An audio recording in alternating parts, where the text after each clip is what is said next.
풍수는 우리나라에서뿐만 아니라 홍콩의 47층 건물을 짓는 데 있어서도 풍수사가 관여했고 미국이나 유럽에서도 지금 적극적으로 활용이 되고 있는 방법인데요. 이 집은 이제 일산에 있는 개그맨 이병진 씨의 집인데요.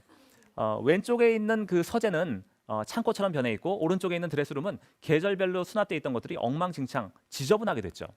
사실 그 풍수 인테리어 하면 어렵게 생각하시는 분들이 많지만 풍수 인테리어의 시작은 비우기입니다. 비우고 없애는 거예요. 그러니까 쓰지 않는 물건을 버리고 남은 물건의 정리정돈을 잘하면서 환기와 채광과 통풍이 잘 되는 환경을 만들고 유지하는 거라고 볼 수 있어요. 근데 가만히 보면 물건 잘 못 버리시죠? 특히 여자분들이 잘 못 버리세요. 여자분들이 특히 못 버리는 게 옷을 잘 못 버리시거든요. 일단 어떤 옷을 사면 이게 유행이 지나도 내 평생에 언젠가 한 번은 이 유행이 돌아올 거라 생각하세요. 그리고 그 옷 사이즈를 본 다음에 내 허리도 돌아갈 거라고 생각을 하죠. 하지만 그 제가 아무리 생각해봐도 그 유행이 돌아올 때 허리춤이 돌아갈 확률은 거의 없다고 보여져요. 그렇게 쌓여지는 것, 불필요한 물건들이 모아지는 것은 기운을 탁하게 하는 거예요.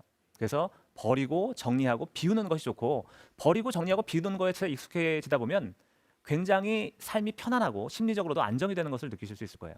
그것이 첫 번째입니다. 그렇다면 풍수 인테리어에 대한 문제를 하나 드리려고 하는데요. 이 네 가지의 공간 중에서 가장 안 좋은 공간은 뭘까요? 첫 번째, 냉장고에 덕지덕지 붙어있는 전단지. 두 번째, 죽어있는 꽃 조화. 세 번째, 지갑을 아무데나 두는 것. 네 번째, 지저분한 현관입니다. 4번. 네, 텔레비를 많이 보시나 봐요. 정답은 4번입니다. 현관이라는 것은 그 외부의 기운이, 좋은 기운이 들어오는 자리. 그러니까 관상으로 따지면 눈썹과 눈썹 사이 명궁이라고도 같아요. 그래서 가장 밝고 깨끗해야 되고 쓸데없는 물건이나 골프채, 신발, 유모차 이런 지저분한 것들은 치워주시는 것이 가장 좋다고 얘기할 수 있어요. 이렇게 공간적으로 현관을 지나서 조금 더 들어가 보면요. 현관에서 들어가게 되면 이제 옛날에 아파트들이 보통 이렇게 돼 있죠. 예전에 복도식 아파트라든가 오피스텔이 이렇게 돼 있는데 문에 들어가면 바로 맞은편에 큰 창이 있습니다. 근데 이것은 좋은 기운이 들어와서 머물지 못하고 나간다고 보기 때문에 풍수적으로는 막아주시는 것이 좋고 관엽식물로 보완을 하는 것이 비보라고 해서 풍수적인 보완이라고 얘기해요. 이렇게 풍수에서는 문과 창문, 창문과 창문 또는 문과 문, 문과 거울이 마주보는 것을 흉하다고 얘기합니다. 그래서 이런 것도 정리해 주시는 게 좋고요. 또 하나, 부엌을 보게 되면 부엌은 물과 불이 상충하는 공간이에요. 그러니까 싱크대에 물의 공간이 있고 가스레인지에 불의 공간이 있기 때문에 물이 불을 끄는 상충의 공간에서 가급적 나무를 많이 사용해서 나무가 물 먹고 자라고 나무가 타서 불이 되는 상생의 공간으로 만들어주는 것이 좋기 때문에 풍수 인테리어에서 부엌에 식탁 같은 것은 가급적 나무 재질을 사용하는 것이 좋습니다. 그리고 우리나라 주부님들은 이제 그 식탁을 보호하기 위해서 유리를 위에다 올려놓는 경우가 많은데 그것도 상충되기 때문에 별로 좋지 않은 거죠. 풍수 인테리어에 대한 것들에서 현관이 가장 중요하다고 말씀드렸는데요. 그 7가지 포인트가 있습니다. 하나는 첫 번째는 밝아야 되고요. 두 번째는 깨끗해야 돼요.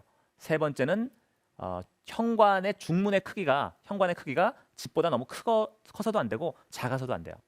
그리고 환기가 잘 돼야 되고 수납도 굉장히 중요하다고 얘기할 수 있습니다. 이렇게 현관을 지나서 조금 더 들어가게 되면 현관에서 이렇게 들어간 다음에 대각선 안쪽 방향이 있죠.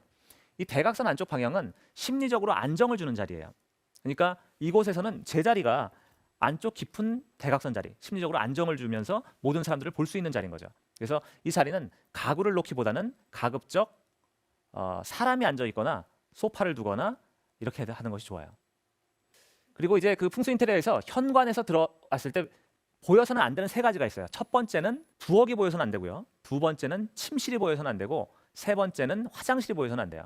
특히 이 집처럼 문을 열었을 때 바로 화장실이 보이면서 변기마저 보이는 것은 풍수적으로 봤을 때 수구에 돈이 빠져나가는 모양새이기 때문에 좋지 않아서 안정감도 안 되지만 흉하다 이렇게 얘기를 할 수 있는 거죠. 그래서 이런 경우에는 요 앞쪽에 가벽을 설치하거나 들어오는 입구의 방향을 틀거나 아니면 관엽식물을 두는 것도 방법이 될 수가 있습니다. 그렇다면 우리가 가구를 놓을 때도 조금 궁금한 것들이 많잖아요. 침대는 어떻게 놔야 될까요? 지금 보이는 4개의 그림 중에서 어떻게 침대를 놓는 것이 가장 좋을까요?